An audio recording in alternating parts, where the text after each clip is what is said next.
everyone, and welcome to the first session in our LFS Welcomes You event series. We want to start off with a big congratulations to all of you on your offer of admission to the Faculty of Land and Food Systems. The journey to post-secondary school can be long and challenging, but you are so close to the end. I want to acknowledge how much work you put in to get here and congratulate you all on your amazing accomplishments. Before we begin, I would like to start with a land acknowledgement. UBC's Vancouver campus is situated on the traditional, ancestral, and unceded territory of the Musqueam, Squamish, and Tsleil-Waututh First Nations. The Faculty of Land and Food Systems is committed to working with Indigenous communities and students alike in our curriculum and research. For those of you who are not familiar with what a land acknowledgement is, it is to recognize the land and the Indigenous people who lived and cared for the land prior to Canada's colonial history. At UBC, we often do these at the beginning of a course, at events, or meetings to pay respect to the Indigenous people who cared for the lands for thousands of years before us. We are gathering today on Zoom, so I imagine many of you are not in or around Vancouver today. I would like to encourage you all to look at the land that you are currently on to better understand its history and how a history of colonization continues to impact our lives today. If you're unsure of what territory you are on, a really great resource is native-land.ca. We'll send the link in the chat for those of you who are interested. All right, so my name is Shannon Blakely. I'm the Student Transition and Engagement Advisor here in the Faculty of Land and Food Systems. I work within LFS Student Services, and you will likely see my name a lot as you're going through registering and getting set up for your first year. I specialize in first-year students, so if you have any questions, please don't hesitate to reach out to me at any time, and our contact information will be at the end. Hi everyone, my name is Ashley and I'm a fourth-year student in Applied Animal Biology. I'm also the Student Recruitment Coordinator in the LFS Student Services, and in my role I connect with prospective students and newly admitted students like yourself to share more about the programs and opportunities that are offered in LFS. And welcome everyone to LFS. We also have a few guest speakers today, Emiko, Francesca, and Vrinda, who we'll be hearing from a little later in this session. These students represent all of our first-year entry programs, and we are so excited to have them share their experiences with you today. For today's session, we are going to start by talking a bit about the Faculty of Land and Food Systems, also known as LFS. Next, we'll take a closer look at the programs and opportunities offered here in LFS, including coursework, engagement opportunities, and student experiences. This is when you'll get to hear from Emiko, Francesca, and Vrinda about their time in LFS. Then to wrap up, we will go over some instructions on the next steps in accepting your offer and what you can expect in the coming months. At the end, we'll save some time for questions. I will be here to answer any of your academic questions, and Francesca, Vrinda, and Emiko will be here to answer questions about student life and experiences.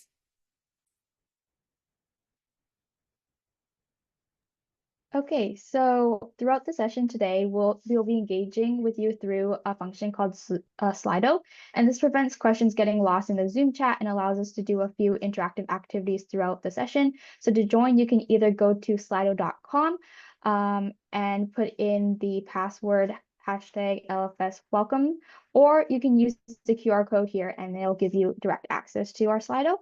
This will allow you to answer any of the questions that we ask throughout the session. You can type in your own questions, and you can also upvote questions from your peers that you are also interested in hearing the answers to. So we'll make sure we get to your question at the very end of the session rather than everything getting lost in Zoom.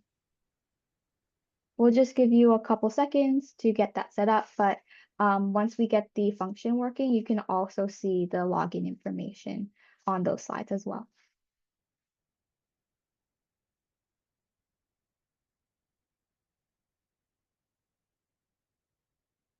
Okay, so before we introduce you to LFS, we would love to get to know all of you a little bit better and learn where you're all coming from. So you can go ahead and annotate the map, but if it's easier for you, you can also just type in the chat where you're all coming from. So to annotate, you can find that function at the top of your Zoom window. You just click View option and then click Annotate. And once the Annotate function is on, you can either stamp or draw on the map where you currently are.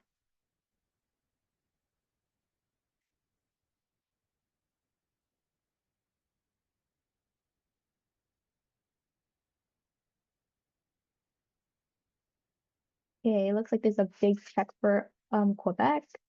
There's quite a few checks in Vancouver, so maybe the lower mainland area. Someone in the chat said they're joining us from Portland, Oregon, and someone else said Indonesia. It was great to see some international audience as well. Someone said they're from the Philippines, Ontario, Victoria, Montreal, Coquitlam, local, Colombia. Amazing. It's great to see so many students from all over the world.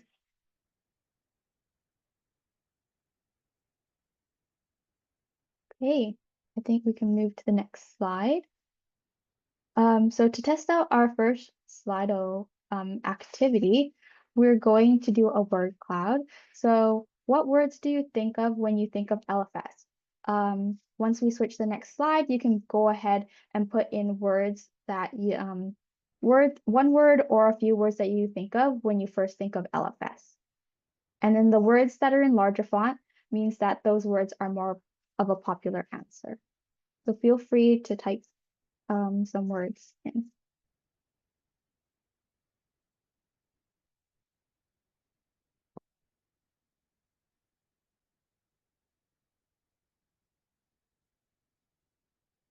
Okay, looks like nutrition is really big in the middle.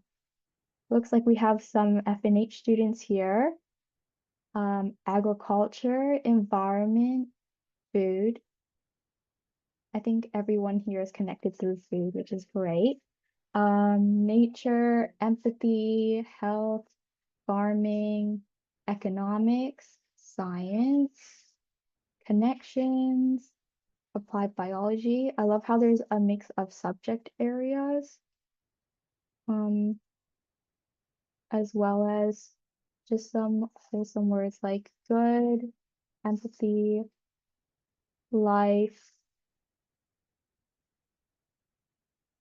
Dietetics is really popular, which is a major you'll be getting to hear a little bit about later on in the session.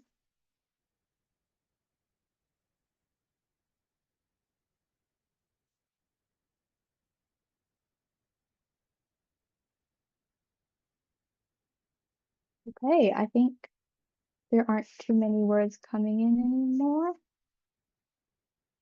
And I think we might be ready to go on to the next Slido. The next one is what led you to apply to LFS? So we have some leading questions here. You could talk about how you were curious in a specific subject. Maybe there is a dream career that you can pursue through your degree at LFS, or maybe you have a specific passion in a topic area. Everyone has different reasons for why they apply to LFS, so we just love to hear all your diverse reasons and how you've all come to the same place.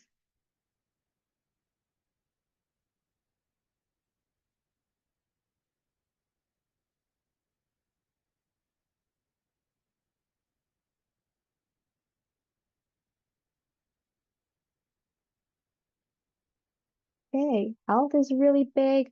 Dietetics, dream career as a veterinarian, as a doctor, orthodontics, medicine, helping people. Someone's interested in malnutrition, which is a really interesting subject area. Plant science and botany, sustainability. It's great to see everyone has quite diverse interests. Cancer and food, an interesting one too. How food interacts with the body. Food and body connections.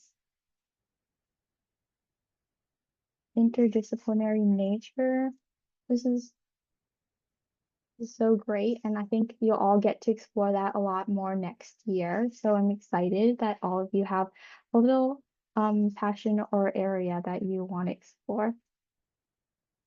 Okay, I think that's it. I know I don't see any more answers coming in, so Shannon, you can go ahead and skip to the next slide.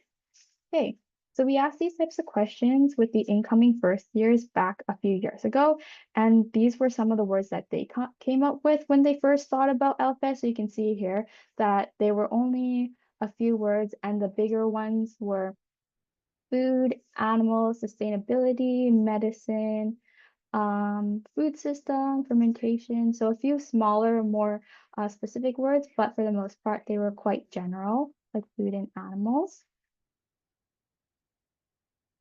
And then we asked this question again at the end of the first year, and you can just see the vast difference in the word cloud. And these were the same groups of students. So it just shows how much you can learn over a span of a year and how your interests, your passions, and your goals can change. And it can also get more specific. So you can see that food is still quite prominent in the middle, as well as nutrition, health, and sustainability. But there was also a lot of smaller words like vegan or dog, welfare, chemistry, research, ecology, protein. So that just goes to show how much you can learn over the next year. And yeah. So now we have a very special guest for you all, and we have Dean Pro Tem David Kitts here to welcome you all to LFS today. And I'll pass it off to Dean Kitts. Thank you, Ashley. Welcome, everyone. Welcome those that are near and those that are far, and welcome to the Faculty of Land and Food Systems. We were at one time called Agricultural Sciences, but in the 1990s, we changed our name to Land and Food Systems so we could encompass the different aspects and disciplines of agriculture together as it relates to land and food in a systems approach. And we've been quite active to maintain that sort of strategy. And I think today, with the current status of everything that's going on in the world, is particularly relevant that we are known as land and food systems. And I am so impressed with all the words that came up in the salad. First of all, the perception and the awareness of many of you who haven't yet joined the faculty but know some of the things that we're doing. And isn't it interesting how much more you can learn after 1 year when you look at the same sort of response after 1 year of being in the faculty at the university? And you not only gain such a breadth of information, but you focus down on specific areas that you probably didn't consider, but now you realize are very important. So let me introduce myself. I'm David Kitts. I'm the Dean Pro Tem of the Faculty of Land and Food Systems. And as Shannon mentioned, thank you, Shannon, for stating the traditional land acknowledgement. This is very important for our faculty that we acknowledge the First Nations and the lands that we work and study on.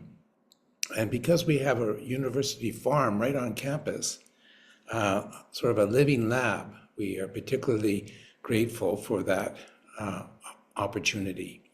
We also have a commercial dairy farm about 2 hours from here in Agassiz, which is also on First Nations traditional lands. And so this provides us with wonderful hands-on experiential learning for our students. I also want to echo Shannon's congratulatory message to many of you for joining us at the University of BC. We're really proud to have quality students like yourself join our faculty. And we're really excited to have you come in and contribute in every way that you may as relates to your interests and your backgrounds. We learn so much from each other. So because we're quite a diverse faculty, it's really wonderful to have such good students with such interesting and diverse backgrounds. And we welcome you all. We welcome you all because we are, I think, known on campus as the friendly faculty. We make a tremendous effort to know all our students and to provide mentorship for our students so that they have someone to go to when they're uncertain about what they're doing or where they are in the program. And we support you as much as possible because we want you to succeed in your 4-year term at university. It's a wonderful thing for us to have graduates that leave our faculty and go out in the workforce or their profession or whatever that may be, or wherever that might be. And we're going into, I think, our 106th year of graduating students in next month, because we've been on the faculty, we're one of the original faculties on campus in about 1915, 1916. And this year, 2025, will be, I think, our 106th year of graduating students. So you've got a lot of people that came before you that have really done well and are a credit for our faculty, and we're looking forward to you joining that club. Let me tell you a little bit about our faculty and why we think it's so special. I'm actually a graduate of the Faculty of Land and Food Systems when it was known as Agricultural Sciences. And I actually started university as in the science zoology faculty. I was very interested in animal biology, particularly mechanisms of metabolism and growth. And after a couple of years, I switched into the Faculty of Land and Food Systems in the animal science program, which it was called. And I really enjoyed the physiology and the biochemistry that came along with the areas of animal science as it relates to farm animals and domestic animals. And so much that it stemmed me to do graduate studies in physiology, in animal physiology. And I did a PhD in physiology where I studied the role of the fetus during pregnancy, or just prior to parturition, the role of the fetus to trigger the timing of parturition. And this was done in sheep of all animals, because the sheep fetus is about the same size as the human fetus. And you can get access to it and you can monitor the different signals that just happen prior to parturition. And then I was in the US at University of California, Davis, studying those sorts of the hormonal initiation of parturition and the biochemistry that's associated with fetal metabolism. And I started another postdoctoral position at the University of Wisconsin. I wasn't overly happy with that because it was taking me away from my area of particular interest. And so I was looking for a way to get back. And I found that the area of toxicology was a very close substitute to my discipline of physiology. And so I learned a bit about toxicology and how it could apply to my research and teaching. And I applied for a position in food science as a food toxicologist.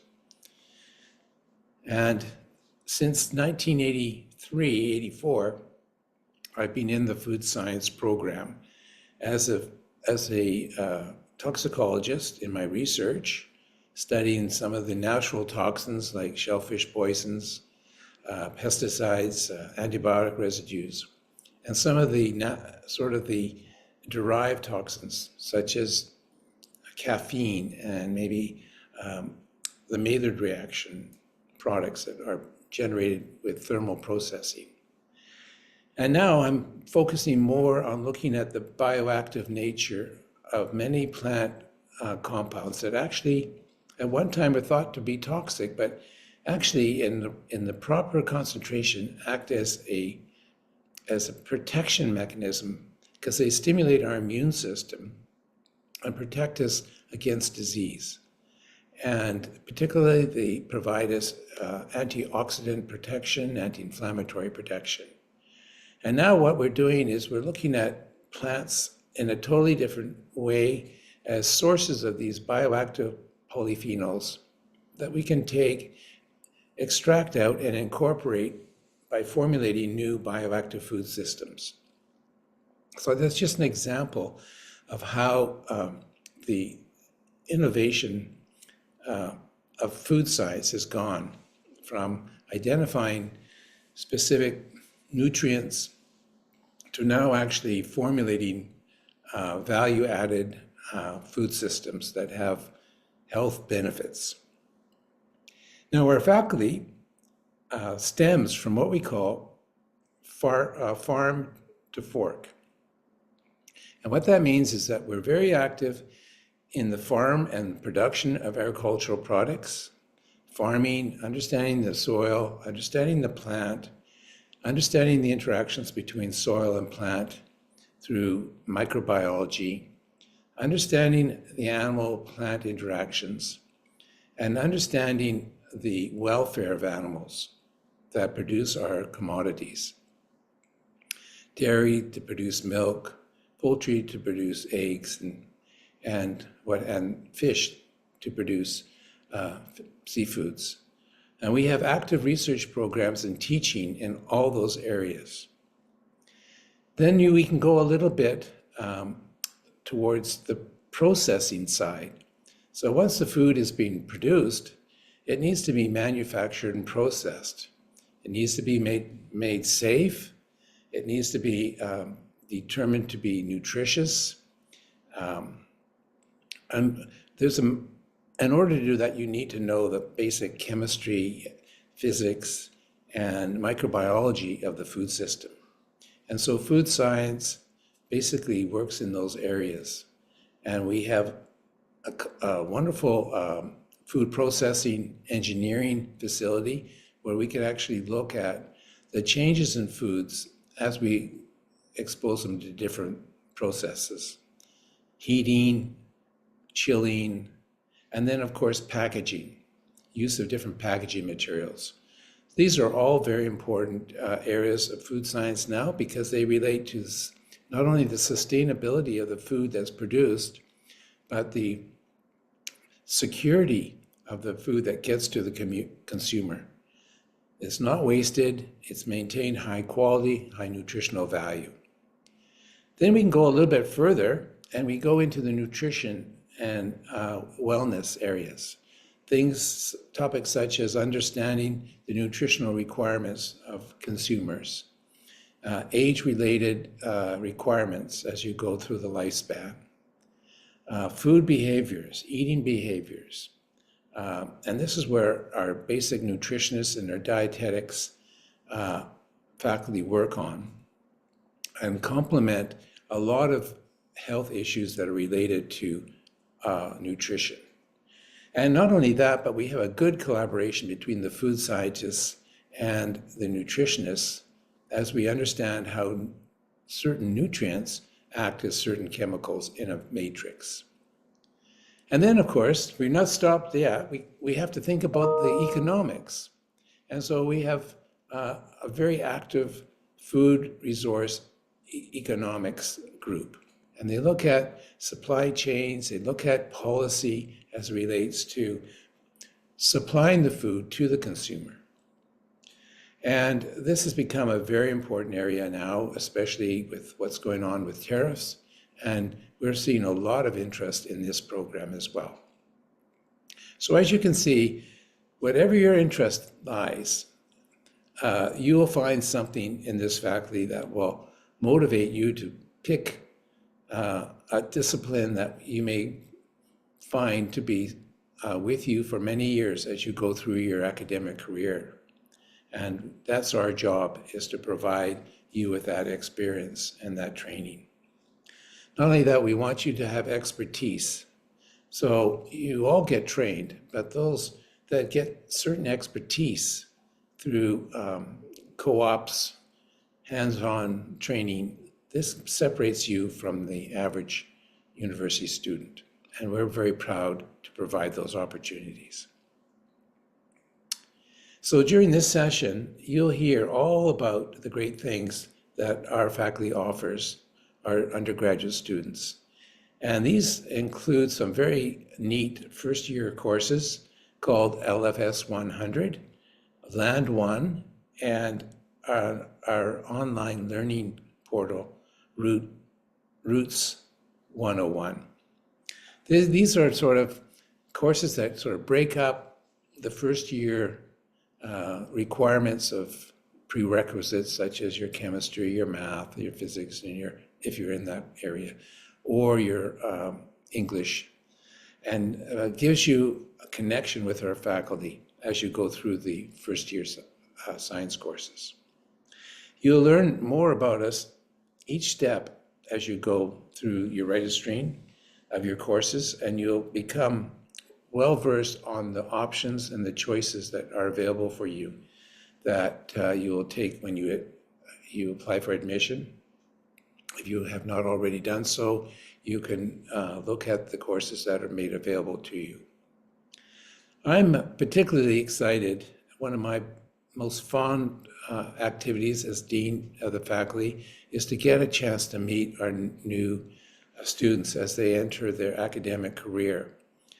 I understand how nervous students can be when they join a university the size of UBC with a totally different structure of learning, larger classes maybe, so much going on in the university. Maybe some of you will be away from home, but you know, we work as a team and as a family, and we support each other. And I know that our first year students actually do quite well. And if there are issues, we look after them. We look after you. We have wonderful mentors, such as the people that are here today to greet you. Emiko, Vrinda, Francesca. They will share with you their own experiences that they've had in LFS at UBC. In addition to this, you'll also hear from Shannon, who spoke to you earlier, the Student Transition and Engineering Engagement Advisor, and she'll walk through all that is LFS has to offer for you so that you can review it on your own time and get confident in the different steps that you'll take.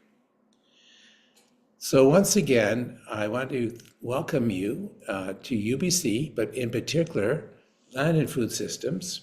And I want to congratulate you for making it this far and getting into our university and into our faculty. We're thrilled to have you as our student body. And we hope that we'll see all of you in the fall, and we hope that we'll be able enough to interact with you one-on-one and wish you the very best and answer any questions that you may have. So I'll pass it on to Shannon and wish you well. Enjoy the summer and look forward to seeing you in September. Thank you. Thank you, Dean Kitts, for joining us tonight and sharing those welcoming notes. Okay. So we're going to talk some more about land and food systems now, where our motto is science with a social impact. Studying in LFS results in earning a Bachelor of Science degree. But on top of basic scientific knowledge, our programs round out your skills and experience with exposure to real-world issues and systems thinking. As a result, we are a world leader in integrated research, education, and service to address critical global issues around human health and a sustainable food supply. Among the world's best, LFS at UBC is one of the world's top-ranking programs in sustainable agriculture, food systems, and human health as it relates to food and food production. There is no other faculty like ours anywhere. From experts in soil science to practiced analysts of global food markets, our team of award-winning and internationally recognized faculty members and research chairs bring some of the world's best thinking to bear on our current problems. You can study right alongside them. We are shaping the leaders of the future, the people who understand complex interplay between our land, our resources, our environment, and our needs. According to the 2025 QS World University Ranking, which is a renowned ranking system, UBC is #1 in Canada for agriculture and forestry, #4 in the world for sustainability, and #17 in the world for environmental sciences. UBC as a whole is also the top number 38 school in the world. So you may be asking yourself, why should I study in LFS? Amongst many, many reasons, we think these top 3 are some of the most important. Big campus and small faculty. UBC is a big campus, it's extremely large, but we are a small faculty with a big community. Here, you will get to know the staff, the students, and faculty.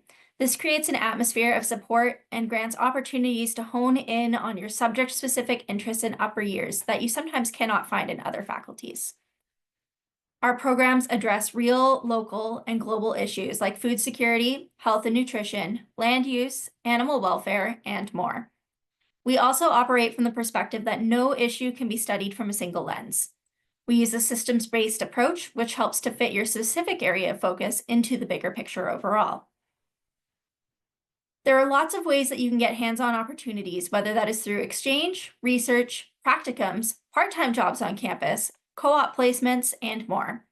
For those of you who aren't familiar with co-op, it is a program where you can take up to 16 months off of school to get some work experience through different work placements and get school credit for it. All of these unique opportunities will help you build important skills and gain experiences that are essential for various jobs that you could apply to in the future. Beyond this, many of our courses have hands-on applied learning components, and often you get to work with individuals in the community where you can engage with others to solve real-world issues, rather than simply memorizing a textbook. LFS integrates professional skill building into our courses, focusing on those skills employers tell us that they are looking for. You will be prepared for many different careers because you will have the skills necessary to be successful, which complements your academic knowledge. Within LFS, we have 4 undergraduate degree programs. Our first-year entry programs are Applied Biology, Food Nutrition and Health, and Food and Resource Economics. All of you will have been admitted to one of these programs. After first year, Global Resource Systems is available as a degree program you may wish to pursue. Interested students can apply to this program at the end of their first year. So let's talk a little bit more about the programs that you have just been admitted to. First, we have the Bachelor of Science in Food, Nutrition, and Health, otherwise known as F&H. Within this program, there are 5 different majors.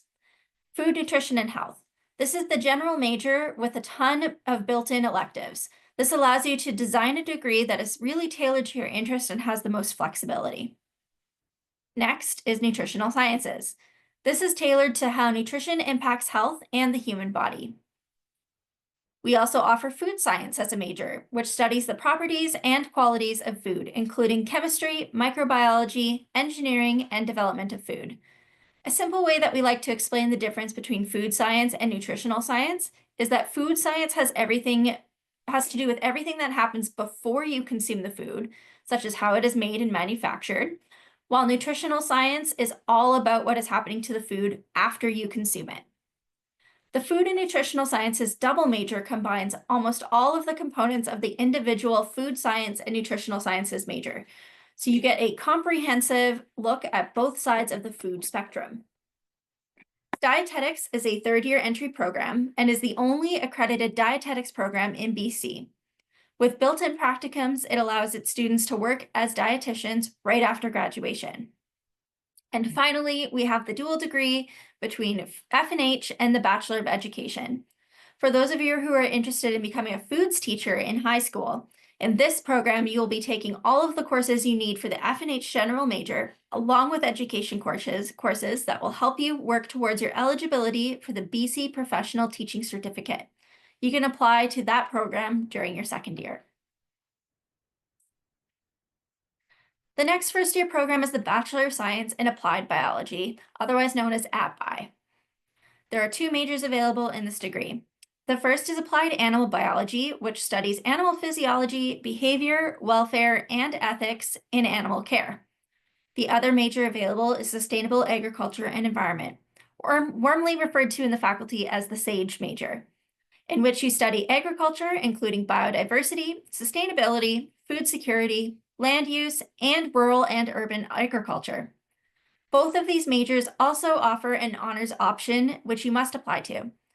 Completing an honors degree is a little more rigorous, as you will complete a thesis, which is a major research paper, but this may be an option for you if you are looking to pursue further studies such as a graduate school, veterinary school, or another endeavor. Last but not least, we have the Bachelor of Science in Food and Resource Economics, otherwise known as FRE. There are two majors available in this degree. The first is data analytics, which combines data and statistics with applied economics and science to analyze and predict trends in topics like biodiversity, animal population, and resource conservation. The other major available is business and markets, in which you will get a foundation in commerce, business, and economics, and apply it to topics like food policy, trade, and the environment. And now let's talk a little bit about our second year entry degree. Global Resource Systems, otherwise known as GRS, is a program that you can apply to at the end of your first year. So you would first begin your time at university in F&H, FRE, or API, and at the end of your first year, you could then apply to the GRS program. GRS focuses on solutions needed to address the needs of our expanding population, including the increased demand on the planet's resources and food supply, and people's access to healthcare. In this program, you will select a region of the world to focus on, as well as a resource discipline within the Faculty of Land and Food Systems. For example, some students have paired a region like Asia with a discipline like nutrition. Some have done global health in the Americas or animal wildlife conservation in Africa. With these as your focal point, you will develop a richly layered understanding of international resource issues by taking courses across the arts, sciences, and the social sciences. You will explore complex resource problems. So what can you expect in your first and your second year? We start with a not very flexible first year. This is designed to build foundational science knowledge and is required across all programs. So you'll be taking courses like general biology, chemistry, math, and English. In your second year, by then you should have declared your major and begin taking classes that are specific to your program while finishing up that science foundation. In third year and beyond, you're going to focus on your major, taking courses that meet your degree requirements or participating in targeted opportunities like co-op or field studies. As a faculty, your success is extremely important to us. So we have developed several embedded supports to help you on your academic, personal, and post-graduation journey. To start, we know that school can be challenging, especially in large first-year lectures, but that's why the Peer-Assisted Study Sessions, or PASS, and AMS tutoring programs are here to help. PASS is a program that leads LFS and forestry-only group study sessions that reteach content from traditionally challenging courses, like the first-year biology, chemistry, or math courses. This program will also help you develop your study skills and habits that you will carry with you for the rest of your degree. Similarly, AMS tutoring offers group and individual tutoring sessions for classes that students may find just a little bit tricky in their first year. There are also a handful of health and wellness services available to you. The UBC Counseling Services is your first point of contact if you need any type of mental health support. Whatever you may be feeling, they will be able to guide you and empower you to take the next step. It's also a free service that students can access. The UBC Wellness Center provides well-being workshops, health resources, and supports to students. The Sexual Assault Support Center provides education, support, and empowerment to survivors of sexualized violence and their friends and families. We also have the Equity and Inclusion Office, which can provide support, training, and education in building a community in which human rights are respected. LFS has an embedded career strategist who provides career support for LFS students. They offer resume, cover letter, and interview webinars to help you with your job applications. If needed, you can also request a one-on-one advising session to discuss your individual questions. This is an excellent resource because the career strategist is familiar with our degree programs and common career paths for our alumni. Lastly, I want to talk about LFS student services. Students can connect with academic advisors here to discuss course and degree planning. In addition, academic advisors are here to help if you're going through a difficult situation that may be impacting your academics. We encourage you to come see us as early as possible so we can do our best to support you as a person first. We also have a student engagement officer who runs a number of student leadership programs, and you can also talk to her about how to get involved on campus through student leadership opportunities or even clubs. All right, now let's talk about Land 1. Land 1 is a first-year cohort program in partnership with the Faculty of Forestry. This program is limited to first-year students admitted into the Bachelor of Science in F&H, Applied Biology, or Food and Resource Economics, and is limited to those of you who are coming from high school directly. It is a helpful option that will help facilitate your transition into UBC and enhance your connection to LFS early on in your undergraduate degree. There are around 60 total LFS and forestry students in this cohort program, and you'll take 5 core courses together in your first year with that same cohort. Since the class size is significantly smaller than the typical 100 to 200 student lectures in your first year, this will allow you to get to know your professors on a personal level, make connections with your classmates, and it is much easier to get the support that you need. You'll also get the chance to go on field trips such as to the UBC Research Forests, and you will get to learn more about food security, climate change, land use, and sustainability through both the Western and Indigenous perspectives. This is a competitive entry program, so there is a separate application required, which is due on May 15th. You can find more details on the website by scanning the QR code on your screen. Additionally, if you haven't done so already, we encourage you to sign up to attend the information session that is coming up on May 6th for Land 1.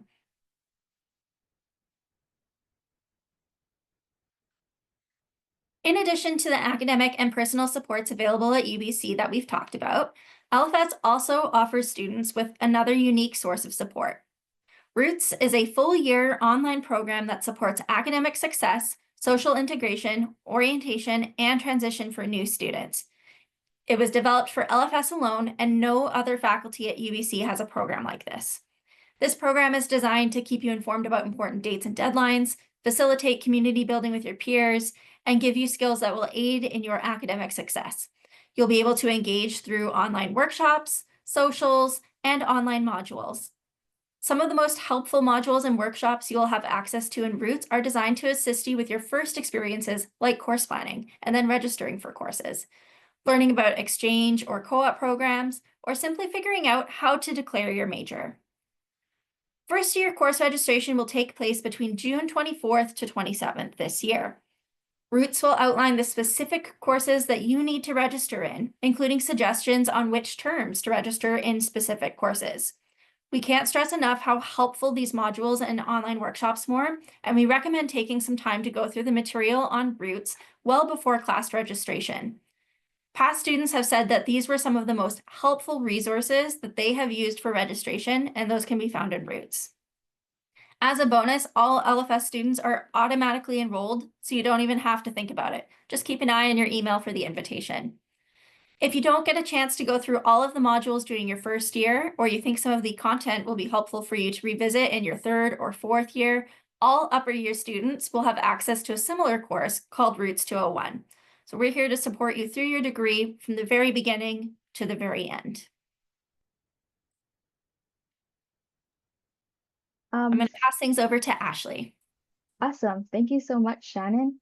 A lot of students' concern is figuring out what they want to do after graduating and how they are going to achieve their career goals. In the LFS mentorship program, you'll get paired with a mentor who will meet with you at least twice during the year, but sometimes more.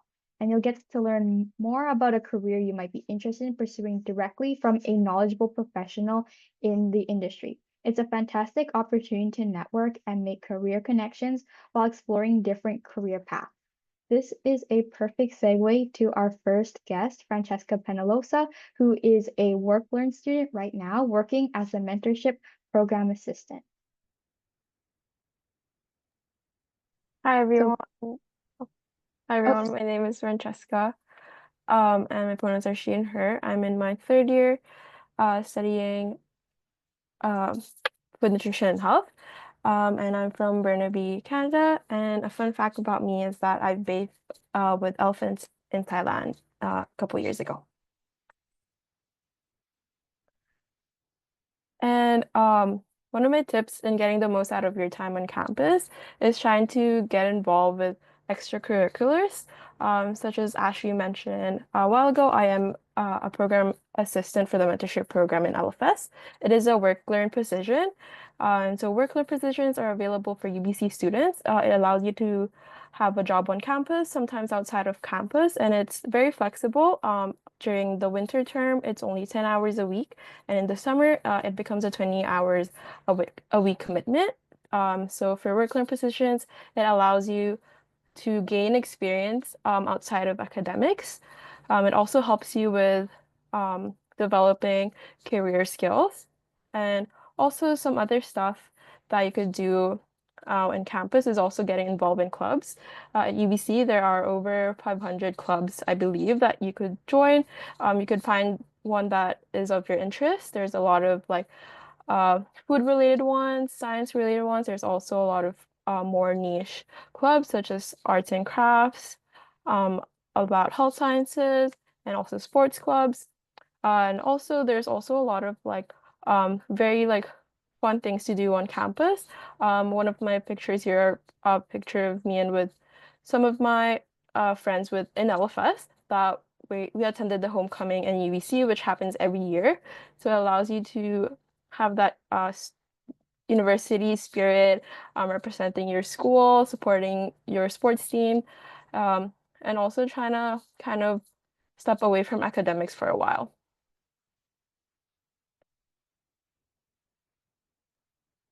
Awesome. Thank you so much, Francesca. It's great to hear all the experiences that you've had in LFS during your time here. And I think that will lead us into our next guest, Emiko Araki. She is a fourth-year student in food and resource economics, and I'll let Emiko introduce herself. Hi everyone, my name is Emiko. My pronouns are she/her. I'm currently a fourth-year student in food and resource economics, so I'm graduating this term. My hometown is Jakarta, Indonesia, and I've lived in 4 different countries. I've lived in Malaysia, Vietnam, Thailand, and now Canada. For my section, I just wanted to touch on about the extracurriculars that I was involved in my time here. So at UBC, there's so many ways to get involved outside the classroom, whether it's through student clubs, volunteering, or the Workland program, which Francesca just talked about. There's lots of opportunities that offer a hands-on job experience on and off campus. These opportunities are great for developing both soft and technical skills that you might not gain through in your lectures alone. They're also a great way to meet a lot of different people who share your interests and passions. So just to share a bit about my own experiences, most recently, I was part of the Land and Food Systems Undergraduate Society, also known as LFS US for short, as a case competition coordinator. So LFS US is a student-run council that helps build community within the LFS faculty. They organize events to support students' well-being, and also make sure that LFS students have a voice in both faculty and university-wide decisions. And also, case competition is an event where teams of students are given a real-world problem and they're tasked with coming up with a creative, practical solution, usually within a limited time.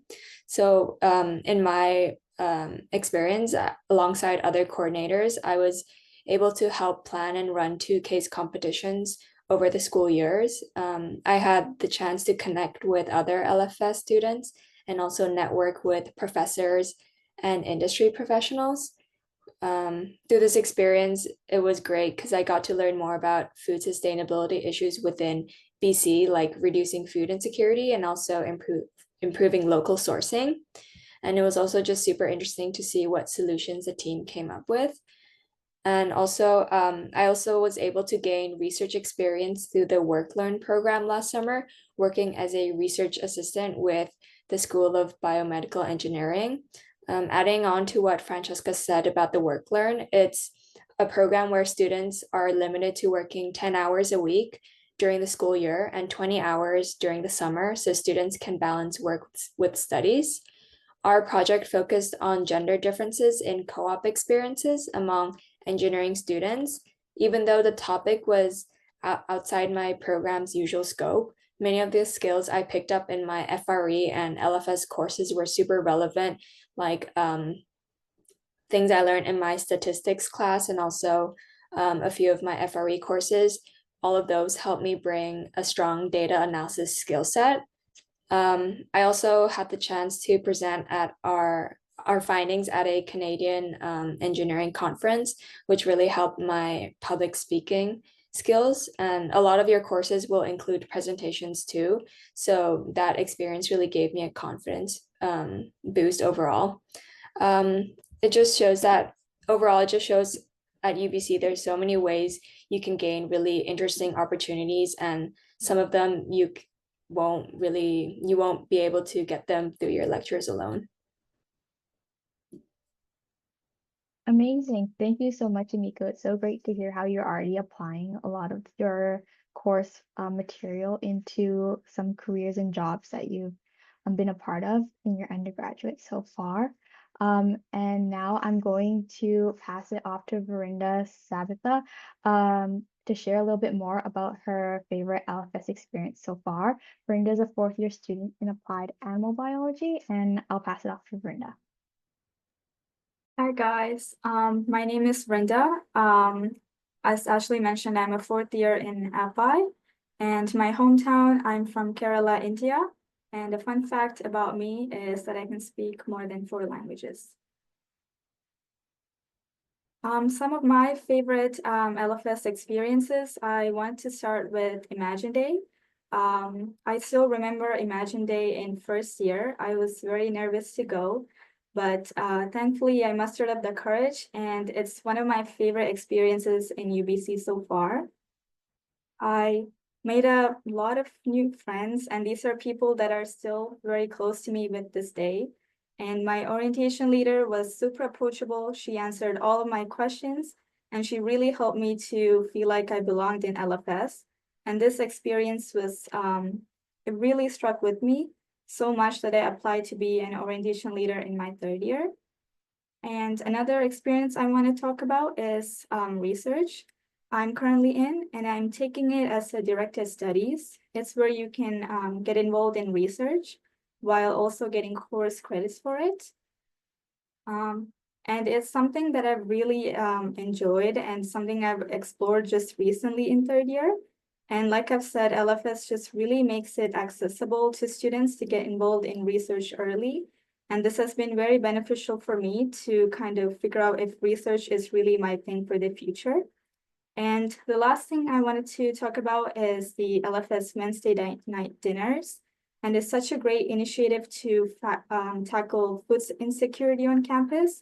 And it offers very healthy and affordable 3-course weekend meals.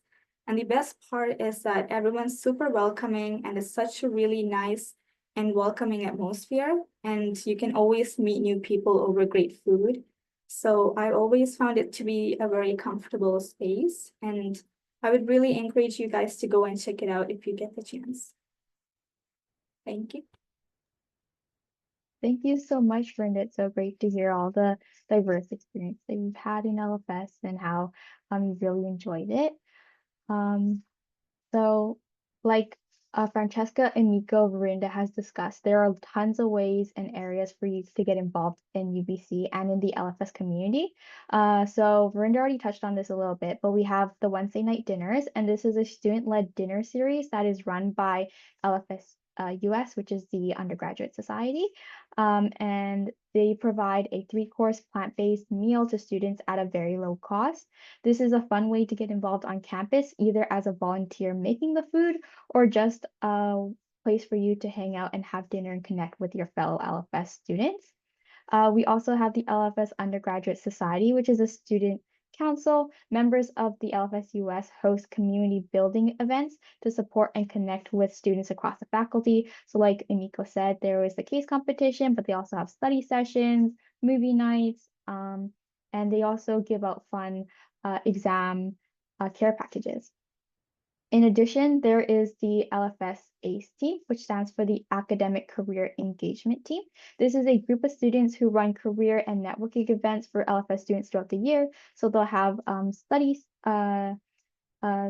technique workshops or interview prep workshops. So a great way for you to gain some skills with other LFS students.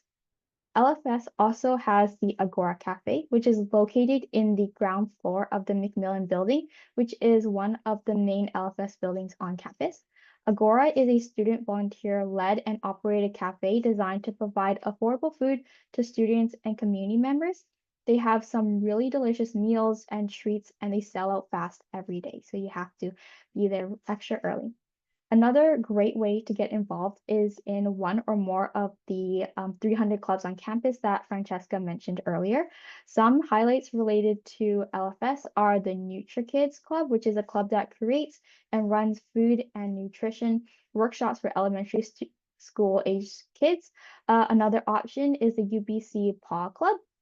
So PAW stands for the Pre-Veterinary and Animal Welfare Club. So for those of you who are interested in going into the veterinary track and navigating that, they do a lot of info sessions as well as fundraising for animal-related organizations and social events like bunny and dog therapy. Last but not least, there is a fun opportunity in the fall called LFS First. And this is a series of welcome events where students can participate in university firsts with other LFS students. And it's a great way to bond and meet other new LFS students. So there is so much more to learn about LFS, UBC, and the transition into post-secondary education. For this session, we have summarized all the general information you should know before you accept your offer of admission to LFS if you haven't already done so. Remember that you'll also get the chance to review a lot of this information that we talked about in more depth over the summer through the Roots 101 module Canvas course. Now we'll go over some information for your next steps, and we'll also give you the chance to ask our guest speakers some questions.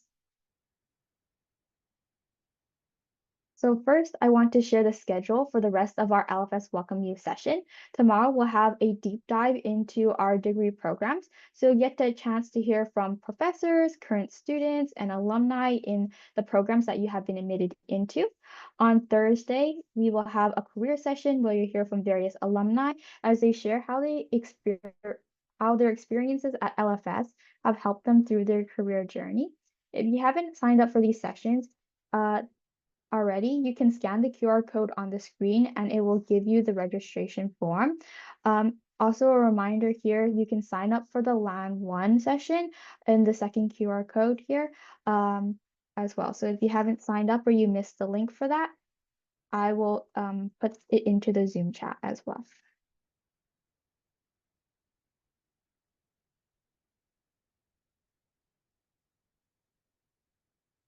Okay. Here are some important dates to keep in mind before you start school in September. Make sure you mark your calendars. On April 22nd to 24th, which is this week, you can attend some of our remaining LFS Welcome You event. On May 6th, we have the LAN 1 information session. So make sure you check that one out. From May to June, students have varying acceptance deadlines. So make sure you check your email or check the portal to make sure that you accept your offer before the deadline. In mid-May, you'll be added to the LFS Roots Canvas course. On May 15th is your application deadline for LAN 1. So for those of you who are interested in being a part of LAN 1 and a part of the cohort, make sure you get your applications in on time. From May to August, there are bi-weekly modules that will be posted. So you'll get to learn how to get ready for registration and connect with the rest of the LFS community through the discussion boards. On June 24th, 26th, and 27th, this is when registrations will open for you to register for your first year courses. From August to September, this is orientation. This is including Jumpstart, which is on August 27 to 29. This is something you'll have to register for. And then UBC Imagine Day is the first day of school, and this is on September 2nd. And this is a big orientation day for all students. You don't have to sign up for this one. Throughout the summer, you can also reach out to the academic advisors for any assistance, and we'll have their contact information in the following slide.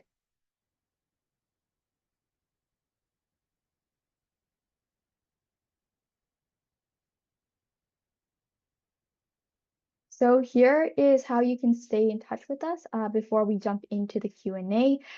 This is all of our contact information as well as our social media. So if you have any academic related questions, such as what is the status of your transfer credits, or you need help with your course registration, you can email our academic advisors at lfs.advising@ubc.ca. We are happy to help you throughout your transition, and you can also go to Zoom drop-in. If you just Google LFS advising, it should come up, the first page should come up with some information about how you can come to our drop-in sessions if you need help as well. If you don't have any if you have any questions about student life experience after the session, you can also connect with us and email us at lfs.ambassador@ubc.ca, and that will go directly to me, and I'll be able to answer any type of student life experience questions you have.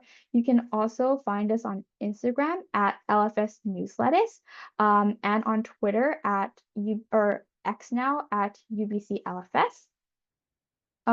If you want to do some more research and learn more about the faculty on your own, you can check out our website at landfood.ubc.ca.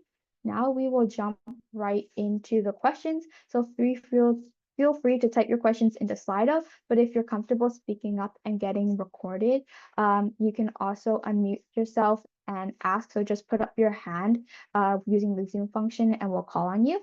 After all the but I see that we have quite a few questions in the Zoom chat currently, and we'll try to pull up the Slido as well. All right, as I get the Slido pulled up, why don't we start with some of the questions in the Zoom chat here, Ashley? Okay. There's one here. Is Jumpstart a faculty-based orientation, and when will the registrations be open? So Jumpstart is a faculty-based, so you'll be grouped in with other LFS first-year students. I'm not too sure about when registration will open, but I'll try to pull up the link for you. While we go through the other questions, so stick around, and yeah, the link will be shared in a moment.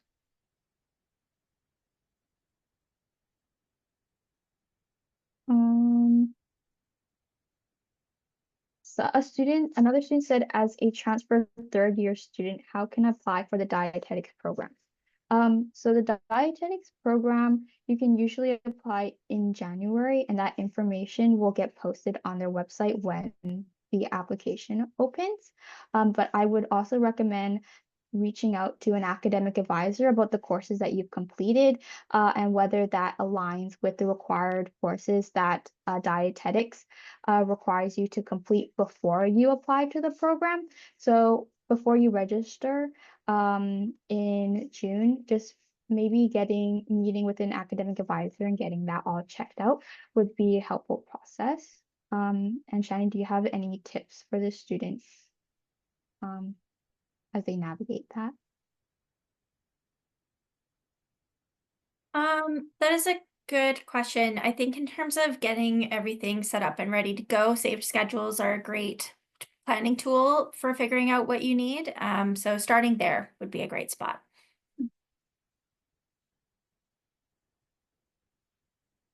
Okay, another student in Zoom said, if I'm a second-year transfer, is my course reg at a different date?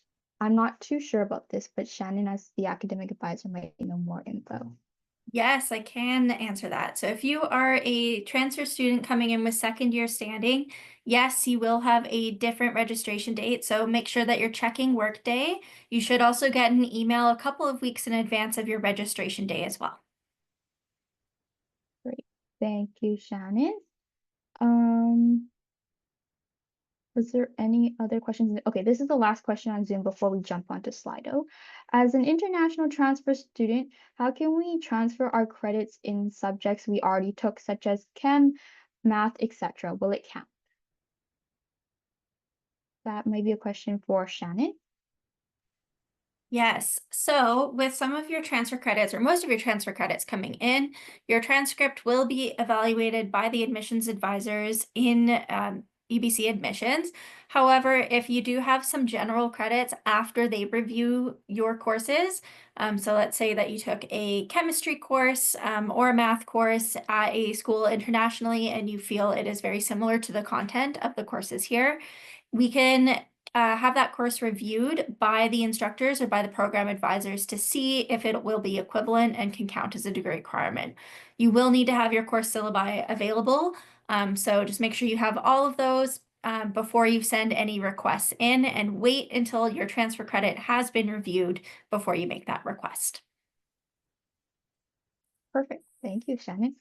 Just wanted to go back to the Jumpstart question. The Jumpstart registration is going to open in May, and I put in the link here in case you guys want to save it, so you can refer into the Zoom chat for the link if you're interested. Going into Slido, one of the most top voted questions is course registration competitive, or are you likely to get all the courses you need for first year? I'll pass it to Shannon to answer that question.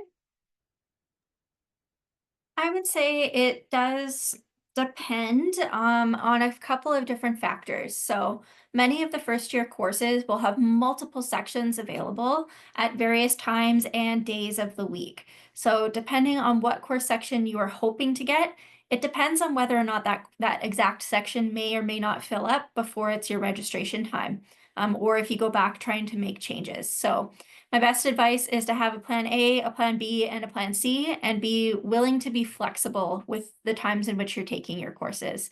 There are some courses that we do recommend that students try to take in their first year, such as Chem 121, Chem 123, Bio 112. That are important in terms of prerequisites moving into second year courses. And for those courses, the large majority of students will get into the courses that they need. With that being said, it's the sections. So the sections of those courses are where you're going to need that flexibility.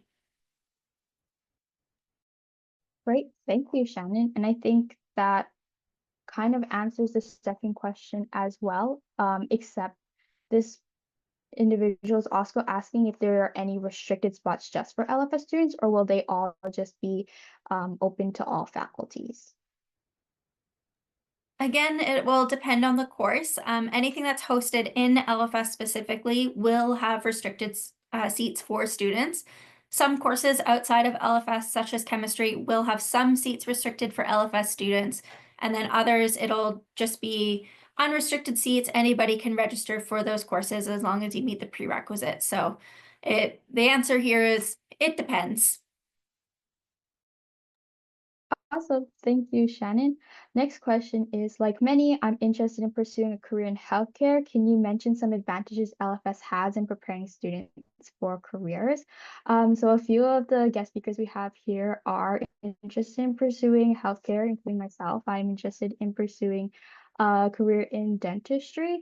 And I'll answer the question first, but if Francesca or Vrinda is interested in like jumping in and adding a little bit more, please go ahead and do so. I think LFS has prepared me quite well with like the hands-on experience where I've had the chance to work in the labs and with a lot of my courses. So that gives me some experience that I can talk about in my application for dentistry. It also allows me to take a lot of the courses that I need, the required courses that I need for my dentistry application.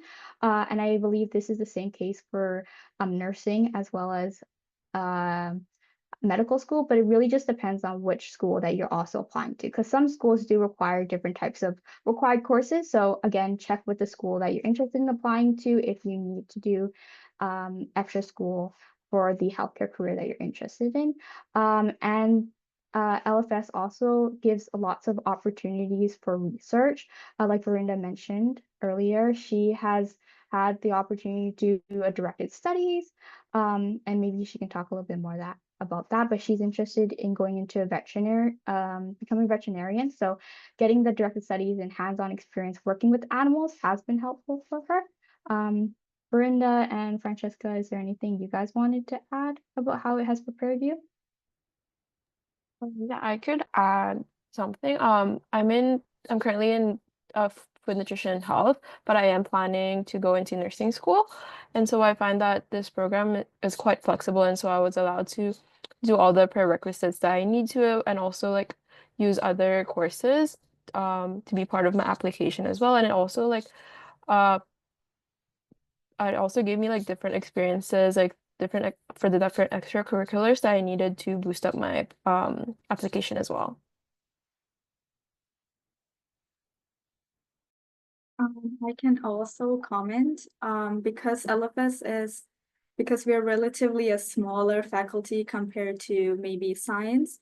We have a variety of professors who do research in a variety of fields regarding animal health.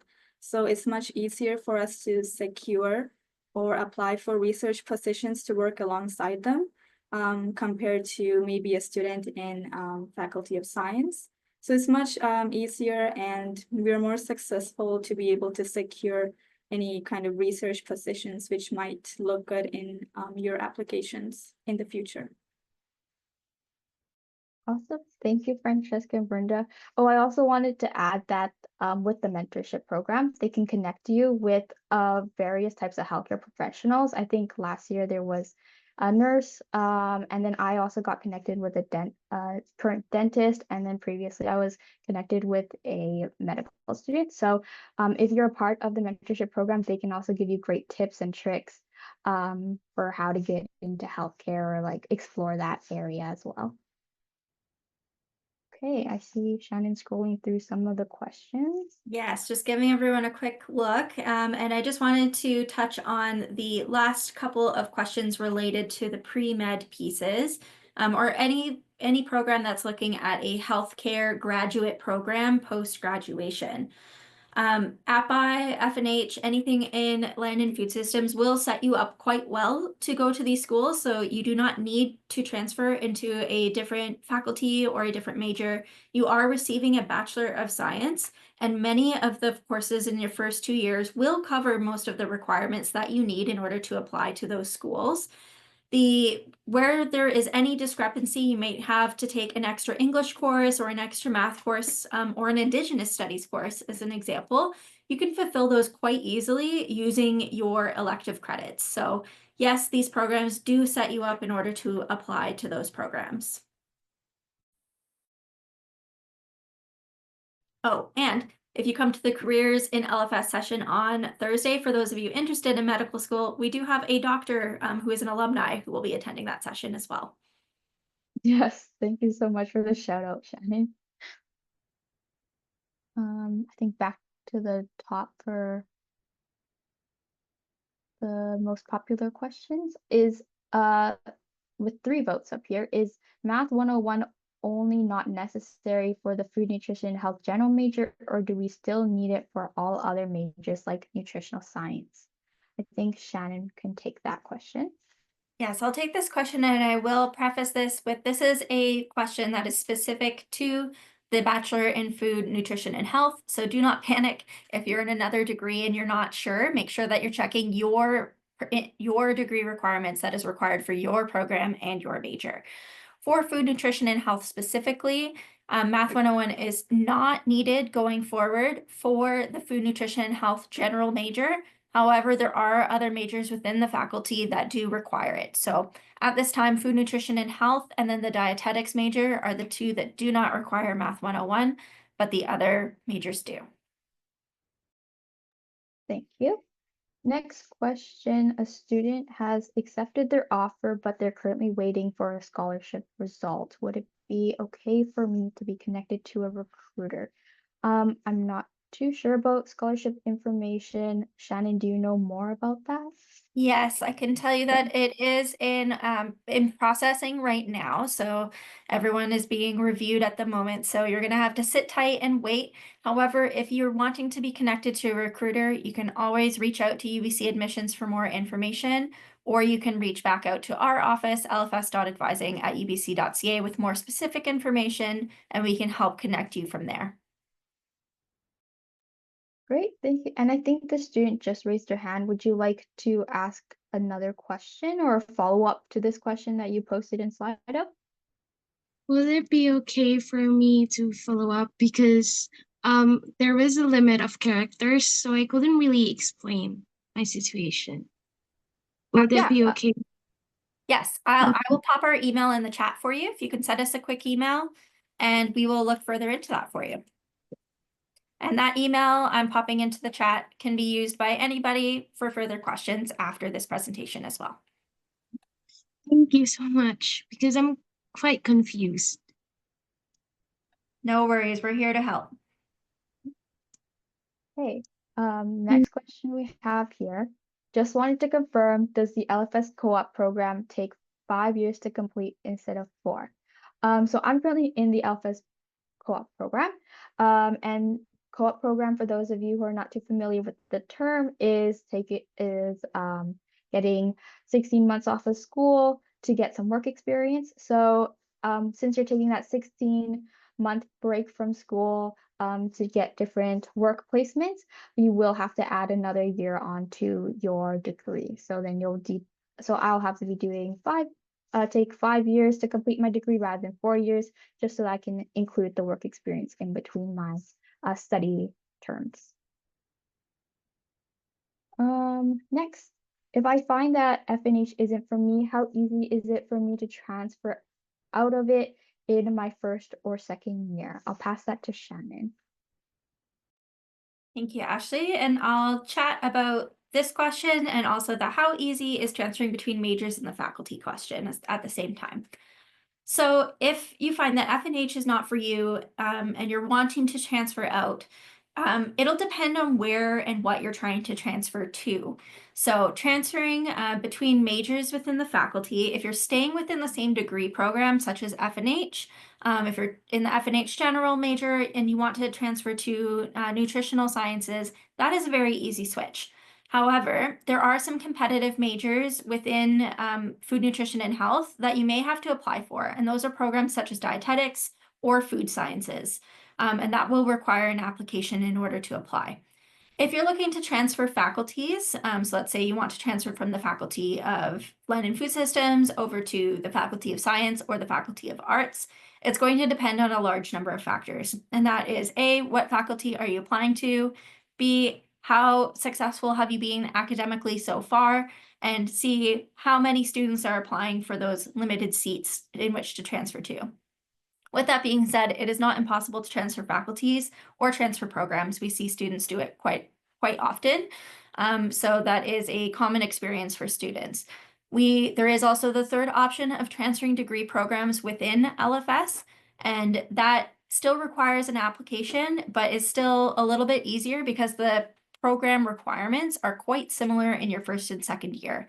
So those credits will still follow you and they'll still count for a large number of your degree requirements, versus if you go to the Faculty of Arts, a lot of the courses that you may have taken in LFS may be counting as elective credits or may not have helped you make as much degree progress. Thanks for the insight, Shannon. Next question here is, I'm a high school student entering LFS co-op program in September. Just want to confirm the registration deadline is May 1st in 1 week. So I think the student might be a little bit confused between the co-op program, which is a work experience program that usually happens in that you apply to in your second or third year. I think they might be confused with just the Faculty of Land and Food Systems program in general. So if you're a high school student entering into LFS in September, your registration for courses, I believe, is in June.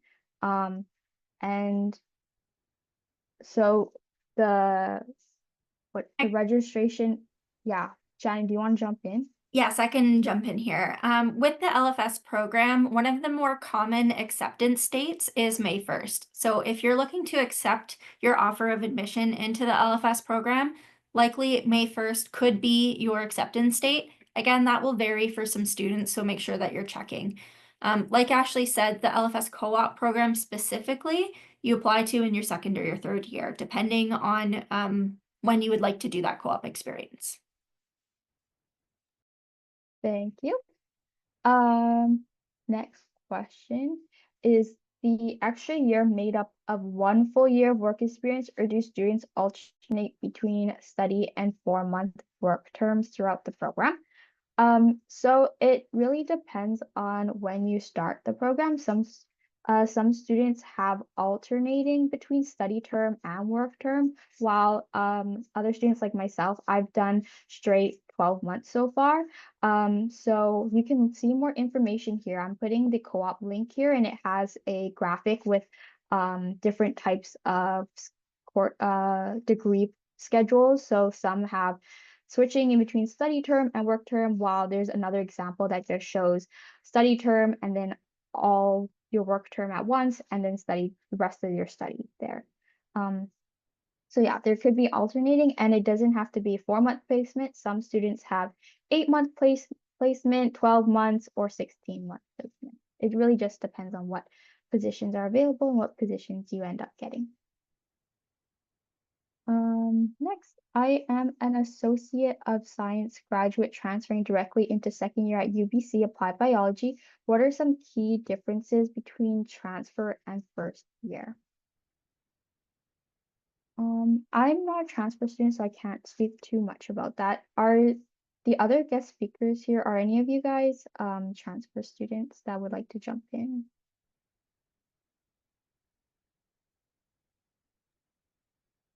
Doesn't look like it, so in No, this okay. case, I think I'll jump in. Okay.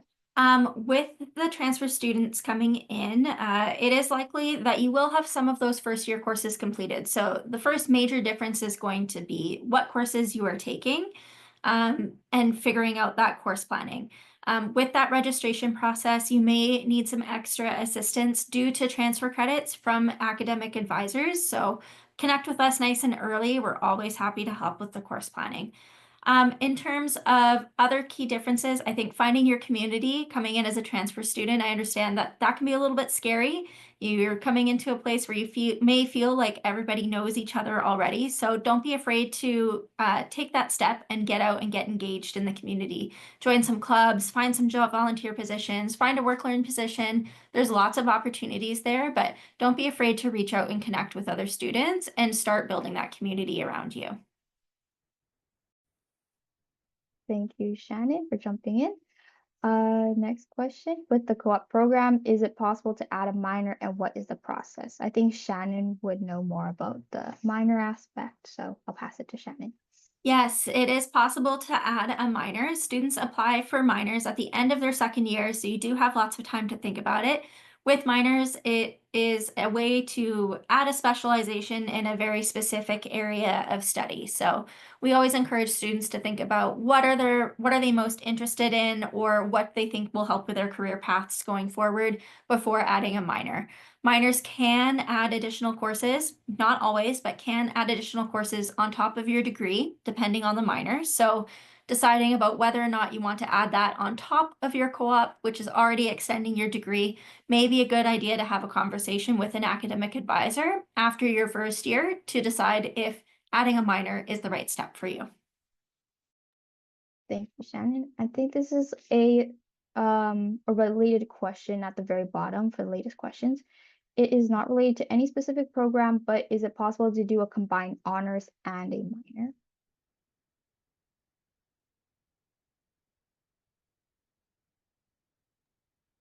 That one's And for I can jump in with that. The answer is yes, you can do a combined honors and a minor, specifically in applied biology programs. Applied biology is the only degree program that has an honors option. However, the other programs, other degree programs, so food, nutrition, and health, FRE and GRS will also have options to get experience, a similar experience through directed studies, a thesis, or even a practicum placement. In applied animal biology, an honors is completing a research course and then also completing a thesis project on top of that research course. So there is the opportunity to still get that experience no matter what degree program you're in. Thank you, Shannon. Next question. I want to pursue the dietetics major. Do I just wait until third year to apply to the dietetics major, or do I still have to declare a major during second year? I'll pass that one to Shannon. That's a great question. It is highly recommended that students follow the general food, nutrition, and health major because it most closely aligns with the prerequisites for dietetics. So if you're following that program, it will set you up to apply to dietetics. Students can start applying to dietetics as early as their second year of study. As long as you are finishing out all of the prerequisites by April of that year, you are eligible to apply, though it is very common for students to also apply in their third year, just to spread out those prerequisites a little bit more. Awesome, thank you. This is a question for all of our current student guest speakers. Do you find it easy to manage balance studies and social life, like your friends, sports teams, clubs? I think we'll start off with Francesca, then pass it to Emiko, then Vrinda. I think from my experience, I find it like first year, first and second year, there's a lot more required courses for you to take, but as time goes by, then you get to kind of find the balance between your academics and like your social life, such as like joining like a sports team or like the intramurals at UBC or like meeting friends or joining a club. And so it's kind of all about like getting used to the academic load first and then trying to incorporate a lot of that social aspect later on. Adding on to Francesca, in my first year, I also was just focusing on my academic workload, and then eventually I started getting to experience more of like outside of academics.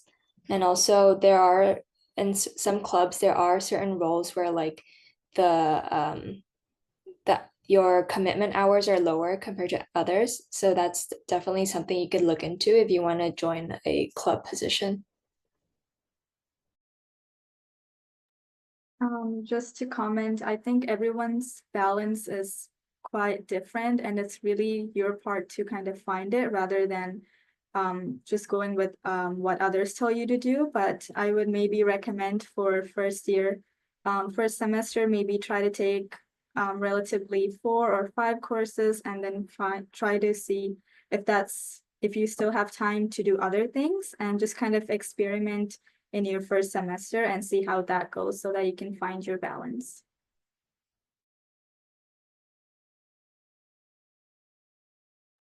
All right, thank you for sharing. I can see that we're coming up to 6:30 already, so I'm going to try and speed run these last couple of questions here to get you the answers that you're looking for.